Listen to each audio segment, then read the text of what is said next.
नमस्कार साथियों, स्वागत है आप सभी का आपके अपने YouTube channel the education master में। तो साथियों, जैसा कि आप सभी को पता होगा कि जो SSC CHSL की आपकी जो एग्ज़ाम हुई थी, ठीक है, 1 से लेकर के और 11 जुलाई तक आपकी जो एग्ज़ाम हुई थी उसकी जो आंसर की है। और दोस्तों, मैं यहाँ पर आपको कंफर्म करना चाहूँगा कि जो आपके एसेंस जो आंसर की विभाग द्वारा जारी की गई है वो अभी के लिए दोस्तों टेंटेटिव है। ठीक है, टेंटेटिव वो आपकी है। संभावित जो आंसर की है उसको जारी किया गया है। अभी दोस्तों आपकी जो फाइनल आंसर की है वो यहाँ पर नहीं आई है। ठीक है, फाइनल आंसर की दोस्तों आपकी कब आएगी?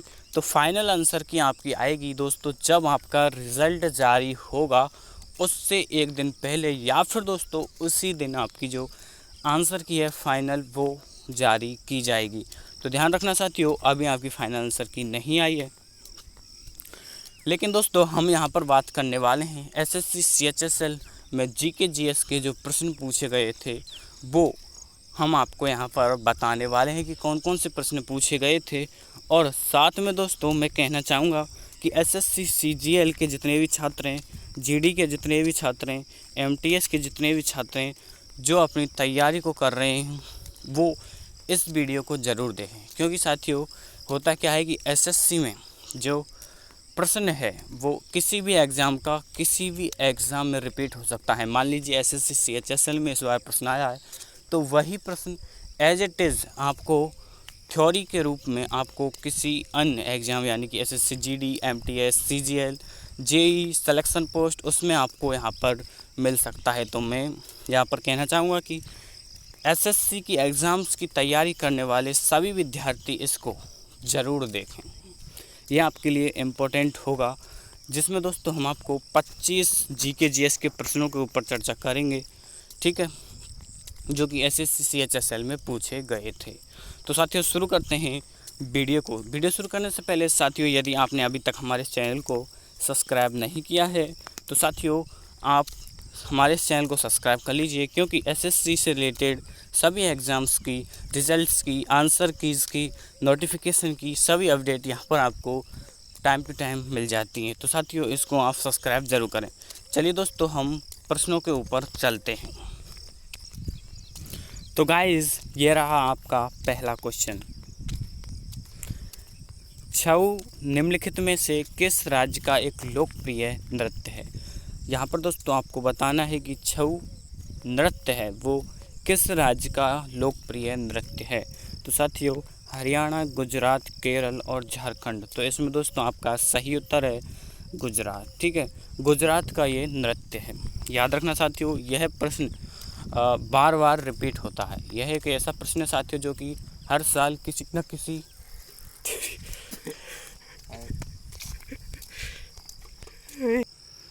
तो गाइज इसके बाद अगर मैं बात करूं आपके दूसरे प्रश्न की, तो आप यहां पर देख सकते हैं राजकोषीय उत्तरदायित्व और बजट प्रबंधन अधिनियम यानी कि FRBMA 2003 का मुख्य उद्देश्य क्या है? ठीक है, तो यहाँ पर दोस्तों आपका जो सही उत्तर है वो हो जाएगा राजकोषीय घाटे को कम करना। याद रखना साथियों इसको, सभी जो 25 के 25 प्रश्न हैं वो आपके सभी मोस्ट इम्पोर्टेंट आपके होने वाले हैं। ठीक है, अगले प्रश्न की ओर चलते हैं। तो अगला प्रश्न है साथियों आपका भारत सरकार द्वारा भारत निर्माण कार्यक्रम कब शुरू किया गया था? यानी कि भारत सरकार द्वारा भारत का जो निर्माण कार्य है वो कब आपका शुरू किया गया था? ठीक है साथियों, तो यहाँ पर सही उत्तर हो जाएगा 2005 में।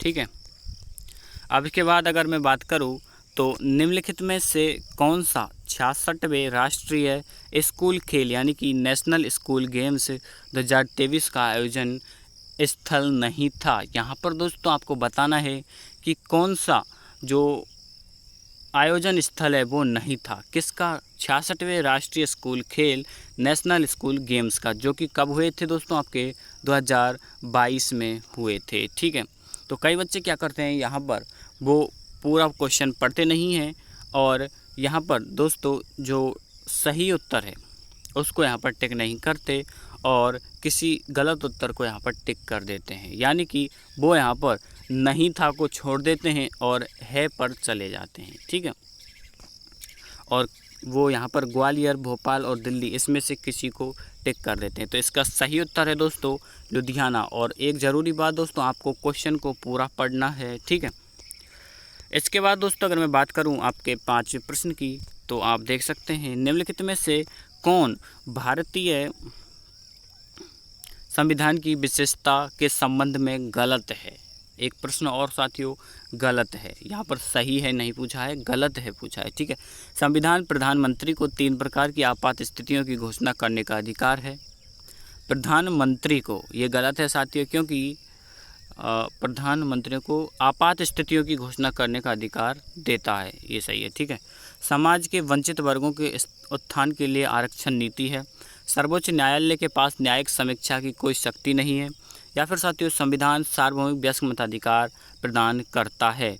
तो दोस्तों जो पहला है वो सही है आपका, सर्वोच्च सार्वभौमिक वयस्क मताधिकार प्रदान करता है, ये भी सही है। लेकिन दोस्तों जो समाज के वंचित वर्गों के उत्थान के लिए आरक्षण नीति है ये गलत है। और सर्वोच्च न्यायालय के पास न्यायिक समीक्षा की कोई शक्ति नहीं है, ये भी दोस्तों आपका गलत है। तो इसमें दोस्तों आपसे गलत पूछा है, तो गलत कौन कौन से हो जाएंगे, तो याद रखना पहले और तीसरा आपका यहाँ पर गलत हो जाएगा। यानी कि जो पहला है उसमें दोस्तों राष्ट्रपति को यह अधिकार प्राप्त है, ठीक है, राष्ट्रपति को यह अधिकार प्राप्त है। तो पहला आपका गलत है, तीसरा आपका गलत है, दूसरा और चौथा आपका क्या हो जाएगा, सही हो जाएगा। इसके बाद दोस्तों मैं बात करूँ 6ठे प्रश्न की, तो निम्नलिखित में से कौन सा भारत में गरीबी उन्मूलन कार्यक्रम नहीं है। तो दोस्तों इसमें सही उत्तर क्या हो जाएगा, वो है राष्ट्रीय उच्च शिक्षा अभियान, इसमें गरीबी उन्मूलन कार्यक्रम नहीं है। अगले प्रश्न की अगर मैं बात करूं तो 7वां प्रश्न है साथियों आपका कि वह एकमात्र भारतीय महिला कौन सी है जिसे बैडमिंटन में विश्व में नंबर 1 स्थान दिया गया है। वह भारतीय महिला कौन सी है जिसे विश्व में नंबर 1 स्थान दिया गया है, किस खेल में साथियों, तो याद रखना वो खेल है बैडमिंटन का। तो याद रखना साथियों साइना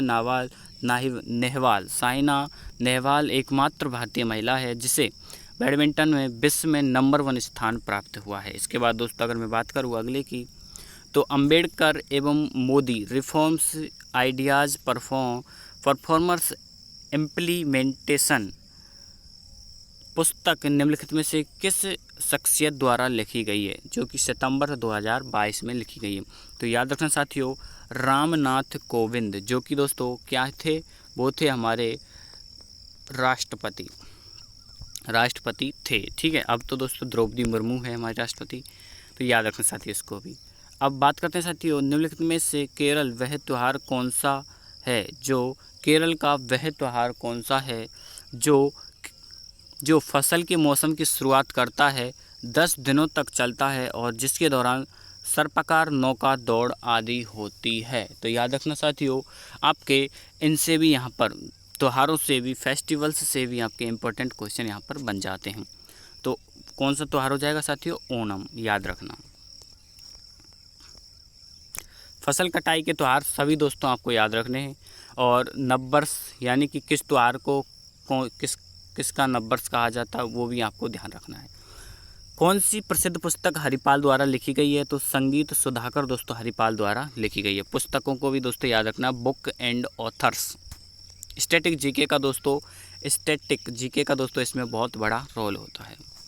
अगला प्रश्न दोस्तों हम देखें तो भारतीय संविधान अनुच्छेद 20 से संबंधित है, क्या संबंधित है, तो याद रखना अपराधों के लिए दोष शुद्धि के संबंध में संरक्षण अनुच्छेद 20 से संबंधित है। आगे दोस्तों मैं बात करूं तो जब MS एक्सेल, अब देखिए साथियों यहाँ पर कंप्यूटर का भी क्वेश्चन आ गया है।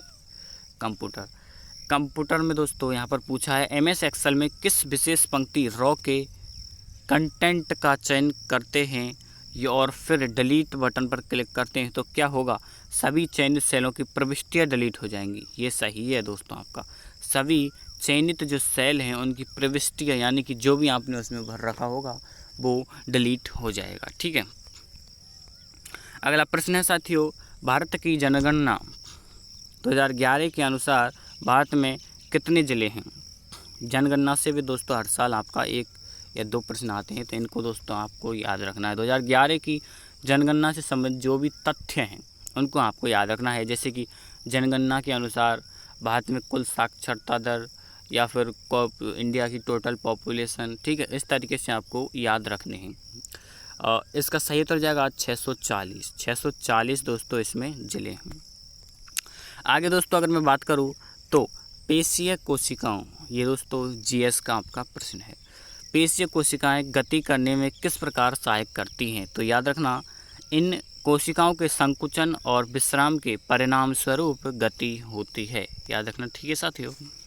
इनमें से कौन सा लोक संगीत नागालैंड से संबंधित नहीं है? नागालैंड से संबंधित नहीं है संगीत, म्यूजिक, स्टैटिक जीके, ठीक है। नियोगा, याद रखना, नियोगा जो लोक संगीत है वो नागालैंड से संबंधित नहीं है। बाकी दोस्तों आप नीचे देखेंगे तो नेहुलियो और हिलियो मलियो और हेरियो लियो ये आपके संबंधित हैं किससे? नागालैंड से। 16वें प्रश्न की अगर मैं बात करूं तो अप्रैल 2023 में भारत सरकार के किबिथु गांव दोस्तों पड़ता है आपका कहां पर? तो याद रखना, अरुणाचल प्रदेश में ये आपका पड़ता है। गांव जो में स्थित है, कहां पर स्थित है? तो याद रखना, कहां पर स्थित है? अरुणाचल प्रदेश में स्थित है।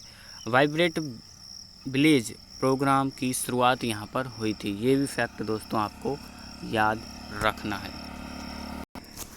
इसके बाद यहाँ पर दोस्तों अगर मैं कुछ आपको थोड़ा बहुत डिटेल्स किबिथु के बारे में दूं तो याद रखना दोस्तों, किबिथु जो इंडिया का सबसे क्या है? पूर्वी भाग है। इंडिया का सबसे पूर्वी भाग है। याद रखना साथियों, इसको आप जब ज्योग्राफी पढ़ोगे तो भारत का सामान्य परिचय उसमें दोस्तों आप इसको पढ़ोगे। इसके बाद साथियों अगर मैं बात करूं तो भारत में निम्नलिखित में से किन स्थानों में दिन और रात के तापमान में बहुत कम अंतर होता है? दिन और रात के तापमान में बहुत कम अंतर किन राज्यों में होता है? तो याद रखना, चेन्नई और तिरुवनंतपुरम में होता है। 18वें प्रश्न की अगर मैं बात करूं तो खेलो इंडिया यूथ गेम्स का 5वां संस्करण किस वर्ष भोपाल शहर में आयोजित किया गया था?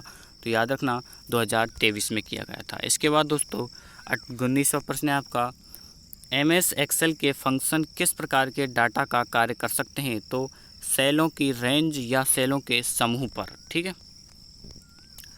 20वां प्रश्न है, निम्नलिखित में से किस वर्ष में भारतीय रिजर्व बैंक का पूरी तरह से राष्ट्रीयकरण किया गया और इसका स्वामित्व भारत सरकार के पास आ गया? तो कब आया दोस्तों? 1949 में।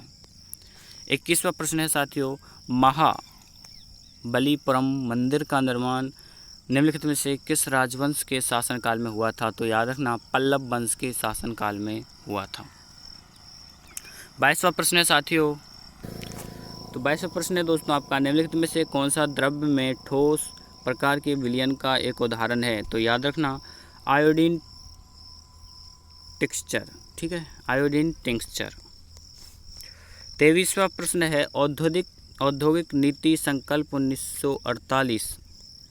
1948 ने मुख्य रूप से बड़े पैमाने के उद्योगों को खंडों में वर्गीकृत किया। कितने खंडों में? 4 खंडों में, ठीक है, याद रखना इसको। पर्वतीय वर्षा तब होती है, कब होती है दोस्तों पर्वतीय वर्षा? तो संतृप्त वायु द्रव्यमान पर्वत के पूर्णतः संपर्क में आता है, तब दोस्तों पर्वतीय वर्षा होती है।